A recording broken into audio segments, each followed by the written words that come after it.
Prabhas upcoming మూవీస్లో 2000 కోట్లు కొట్టబోయే movies ఏంటో ఈ షార్ట్లో చూద్దాం. Number 1 spirit. ప్రత్యేకంగా చెప్పనక్కర్లేదు ఈ మూవీకి ఎంత అయిపోయిందో. ప్రతిరోజు ఈ మూవీ గురించి ఏదో ఒక న్యూస్ సోషల్ మీడియాలో వైరల్ అవుతూనే ఉంటుంది. పైగా ప్రభాస్ సందీప్ రెడ్డి వంగ కాంబినేషన్ కాబట్టి ఈ మూవీ పైన గట్టిగానే అంచనాలు ఉన్నాయి.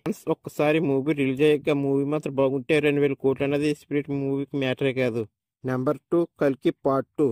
కల్కి 1లో జస్ట్ 20 మినిట్స్ మహాభారతం చూపించినందుకే ఏకంగా 1200 కోట్ల పైగా కలెక్ట్ చేసింది. పార్ట్ 2లో దీన్ని మించి ఉంటే మాత్రం ఈ కల్కి 2 కూడా 2000 కోట్లు మ్యాటరే కాదు. నాకు తెలిసి కల్కి పార్ట్ 2 మీద కూడా గట్టిగానే అంచనాలు ఉన్నాయి. నెంబర్ 3 ఫైనల్ గా సలార్ 2. ఇప్పుడు చెప్పిన స్పిరిట్ కల్కి 2కి ఎంత అయిపోయిందో ఈ సలార్ 2కి దానికి మించి డబుల్ త్రిబుల్ అయిపోయింది. సలార్ పార్ట్ 1తోనే 1000 కోట్లు కొట్టాల్సింది కానీ జస్ట్ లో మిస్ అయిపోయింది.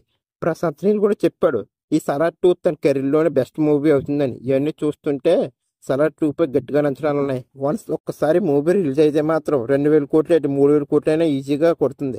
ఈ 3 మూవీస్ లో మీరు ఏ మూవీ గురించి ఎక్కువగా వెయిట్ చేస్తున్నారు కింద కామెంట్ చేయండి. నేనైతే సలార్ 2 గురించి వెయిట్ చేస్తున్నా.